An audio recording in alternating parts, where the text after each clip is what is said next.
Hello students, आप सभी का हमारे इस यूट्यूब चैनल में स्वागत है। स्टूडेंट, हम जो पेपर पढ़ रहे थे वो पेपर है हमारे पास इंट्रोडक्टरी स्टैटिस्टिक्स फॉर इकोनॉमिक्स, ठीक है, जो कि बीए ऑनर्स इकोनॉमिक्स का पेपर है और क्वेश्चन नंबर 5 पे हम पहुंच चुके हैं।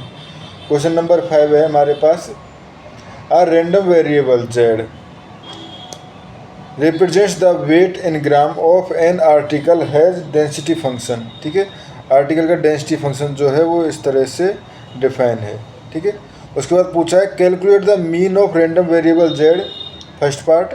Second, the manufacturer sells the article for a fixed price of RS2, ठीक है। She guarantee to refund the purchase money to the customer who find the weight of his or her article to be less than 8.25 gram, ठीक है। Her cost of production related to weight of the article, ठीक है। जो her cost of production is related to weight of the article by the relation Z/15 + 0.35। Find the expected profit for article, ठीक है। ये हमारे पास question है students, इसको हमें सॉल्व करना है, ठीक है। तो सॉल्व करना चालू करते हैं। तो सबसे पहले calculate the mean of random variable, ठीक है। तो मीन अगर देखें तो बेसिकली हमारे पास पहले मीन ऑफ जेड, ठीक है। एफ जेड क्या डिफाइन है? एफ जेड है हमारे पास Z -8 10 - Z, next term 10 - Z and 0।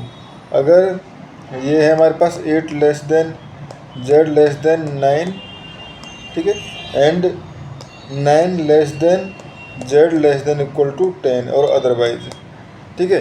तो यहाँ से हम ई जेड अगर हम निकालना चाहें तो ये निकाल सकते हैं हम। Integration of basically x dot F x होता है, तो देखो Z integration of Z dot F Z D Z, ठीक है। बट ये हो जाएगा integration of Z Z -8, limit जो जाएगी वो जाएगी हमारे पास 8 to 9 D Z plus 9 to 10, ठीक है, Z dot 10 - Z D Z, ठीक है स्टूडेंट्स। क्योंकि अदरवाइज बाकी पार्ट के लिए 0 है तो यही हमारे पास रहेगा, ठीक है। तो यहाँ से अब इंटीग्रेशन चालू करें तो ये हो जाएगा हमारे पास, देखो इसको मैं लिख सकता हूँ Z square -8z of D Z 8 to 9, ठीक है, प्लस ये हो जाएगा 9 to 10 10z - जेड स्क्वायर। तो ये हो जाएगा हमारे पास Z³/3 -8z² / 2, तो ये हो जाएगा 4z, ठीक है। लिमिट है हमारे पास 8 to 9 प्लस सिमिलरली 10z², तो ये हो जाएगा 10z² / 2, तो बेसिकली 5z -Z³/3 और लिमिट है 9 to 10, ठीक है स्टूडेंट्स। तो यहाँ पे अगर लिमिट अप्लाई कर दें तो 9³/3 -4 × 9 36, ठीक है। और उसके बाद लोअर लिमिट अप्लाई करें तो -8³/3, ठीक है। एंड यहाँ पे लिमिट अप्लाई करेंगे लोअर तो प्लस साइन हो जाएगा ये, और ये हो जाएगा आपका 32, ठीक है। एंड प्लस ये हमारे पास हो जाएगा 10 इंटू बेसिकली 50, ठीक है, अपर लिमिट अप्लाई की तो, ठीक है। उसके बाद -10³/3, ठीक है। अब लोअर लिमिट अप्लाई करेंगे तो माइनस ये हो जाएगा हमारे पास 9 × 5 9 × 5, तो बेसिकली हो जाएगा हमारे पास 45 -45। एंड जब ये हमारे पास upper limit lower limit apply करें तो प्लस 9³/3, ठीक है, प्लस 9³/3, तो 2 9³/3 आ गया। मुझे उम्मीद थी कि क्या पता 9³/3 में कुछ कट जाए, ठीक है, बट नहीं कटा, ऐसा नहीं हुआ, ठीक है स्टूडेंट। जब आप इसको सॉल्व करोगे तो जब इसको पूरा सॉल्व करोगे तो सॉल्व करने पे आपके पास आ जाएगा 9, ठीक है। तो बेसिकली हमारे पास जो मीन है वो है 9 ग्राम, ठीक है। अब एक्सपेक्टेड प्रॉफिट पर आर्टिकल, ठीक है, तो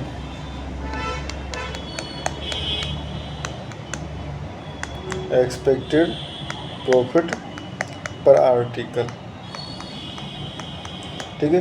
तो सेल प्राइस है स्टूडेंट्स 2, ठीक है, सेल प्राइस है 2। रिफंड पॉलिसी क्या कहती है? रिफंड पॉलिसी है इफ वेट, जो basically z is less than 8.25, ठीक है, द मैन्युफैक्चरर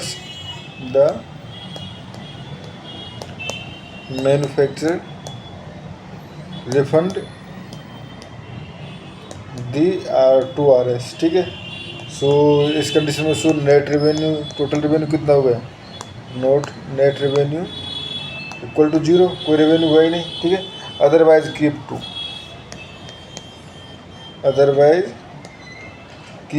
2, ठीक है। तो यहाँ से, ठीक है, एंड और हमारे पास प्रोडक्शन कॉस्ट भी गिवन है। प्रोडक्शन कॉस्ट जो थी वो थी हमारे पास Z/15 प्लस 0.35, ठीक है। तो यहाँ से अगर हम profit as a function of Z define करना चाहें, as a function of Z, ठीक है, तो ये हमारे पास प्रोडक्शन कॉस्ट को मैं अगर CZ से डिनोट कर रहा हूँ तो देखो ये हो जाएगा हमारे पास, अगर मैं प्रॉफिट को πz फंक्शन से डिनोट कर रहा हूँ, अगर वैल्यू जो है 8.25 से कम है, Z लेस देन 8.25, ठीक है, तो प्रोडक्शन जो कॉस्ट है वो लग जाएगी, यानी कोई प्रॉफिट नहीं होगा, उल्टा लॉस हो जाएगा। तो बेसिकली -CZ उसको प्रॉफिट हुआ, ठीक है। अगर वैल्यू जो है ग्रेटर देन बेसिकली 8.25 से लेस देन है, Z लेस देन 10, क्योंकि 10 ही हाइस्ट है, ठीक है, तो उस कंडीशन में प्रॉफिट हो जाएगा 2 CZ, ठीक है। तो नाउ एक्सपेक्टेड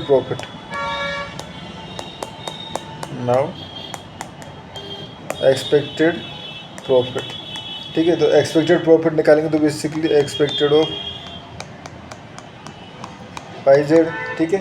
तो ये हो जाएगा हमारे पास जो 8 to 8.25 तक, पहले 8 to 8.25 तक, ठीक है, और ये हो जाएगा -CZ, ठीक है, -CZ डॉट FZ, ठीक है, -CZ dot FZ of DZ plus 8.25 to 10, ठीक है, ये हो जाएगा 2 CZ, ठीक है, 2 CZ एंड ये हो जाएगा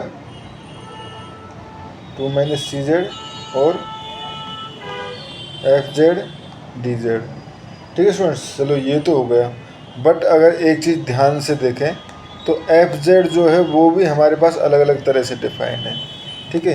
तो यहाँ पे देखो 8 to 8.25 इंटीग्रेशन कर रहे हैं, ठीक है, ये हो जाएगा पहले -CZ, ठीक है, और 8 to 8.5 तक जो Z फंक्शन है वो किस तरह से डिफाइन है, वो है हमारे पास बेसिकली Z-8, ठीक है।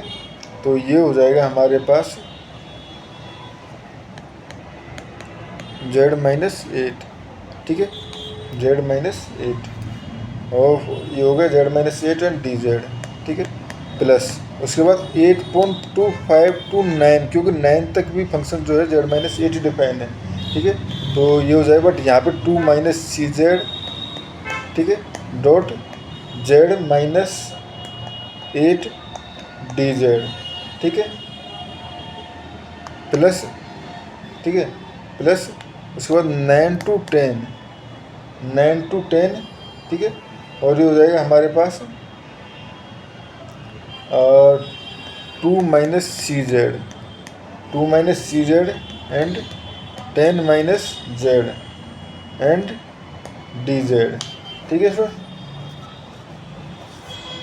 ठीक है सर, ये हो गया हमारे पास। अब देखो, अब हमें जो इंटीग्रेशन है वो करना है, ठीक है। तो अगर CZ अगर हम देखें तो CZ इक्वल टू क्या है, CZ इक्वल टू Z/15/0.35, तो CZ की वैल्यू पुट करनी पड़ेगी, यानी कि 8 to 8.25 माइनस का, ठीक है, और ये हो जाएगा z/15 प्लस z/15 प्लस 0.35, ठीक है, एंड z-8 dz प्लस, ठीक है। उसके बाद आ जाएगा हमारे पास 8.2529, ठीक है, और 2 माइनस सी जेड बेसिकली ये है हमारे पास z/15 प्लस 0.35, ठीक है, ब्रैकेट बंद, और ये हो जाएगा z-8 ऑफ dz, ठीक है, एंड प्लस ये हो जाएगा हमारे पास 9 to 10, ठीक है, 9 to 10, और ये हो जाएगा हमारे पास 2 माइनस z/15 प्लस 0.35, ठीक है, और z-8 dz, ठीक है स्टूडेंट्स। अब बेसिकली हमारे पास इंटीग्रेशन आ चुका है। अब इस इंटीग्रेशन को हम सॉल्व कर सकते हैं इजीली, क्योंकि देखो z का अगर हम मल्टीप्लाई करें तो ये हो जाएगा 8.25, ठीक है, z का मल्टीप्लाई करेंगे तो माइनस साइन आप बाहर ले लो, z²/15, ठीक है, प्लस 0.35z, ठीक है, माइनस 8 का मल्टीप्लाई कर रहा हूँ तो ये हो जाएगा 8z/15, ठीक है, माइनस यहाँ पे हो जाएगा हमारे पास 0.35 × 8 एंड dz, ठीक है स्टूडेंट्स। सिमिलरली हम ये भी सेकंड पार्ट के लिए कर सकते हैं, second part and third part, ठीक है स्टूडेंट्स। अब चूँकि बेसिकली हमारे पास ये एक कैलकुलेशन वाला मुद्दा रहता है कि हमें कैलकुलेटर यूज़ करना होगा। इंटीग्रेशन तो हम कर देंगे, ठीक है, बट बाद में फिर 8.25 की वैल्यू क्यूब चाहिए, ठीक है, ये सब कुछ आप निकालना, और निकालने पे जब आपका जो वैल्यू आएगी वो नियर अबाउट आनी चाहिए 0.9875, यानी उसको एक्सपेक्टेड प्रॉफिट ये है हमारे पास, ठीक है स्टूडेंट्स। तो हो सकता है आंसर की वैल्यू आपकी कुछ चेंज हो जाए, बट मेथड जो है वो इस तरह से इसको हमें फॉलो करना है, इंटीग्रेशन करना है और सॉल्व करना है। अगर आपसे इंटीग्रेशन नहीं होता है तो आप कमेंट बॉक्स में कमेंट कर दीजिए, या आप मुझे व्हाट्सएप कर दीजिए, व्हाट्सएप पे इस इंटीग्रेशन की एक्सपेंडेड फॉर्म के साथ, ठीक है, एंड व्हाट्सएप नंबर है, आप व्हाट्सएप करना है, कॉल नहीं करना, 9460689761, ठीक है स्टूडेंट्स, यहाँ आप व्हाट्सएप कर दीजिए, कॉल नहीं करना है, ठीक है स्टूडेंट्स। तो इस वीडियो में इतना ही, नेक्स्ट वीडियो में हम नेक्स्ट क्वेश्चन पढ़ेंगे। Thank you.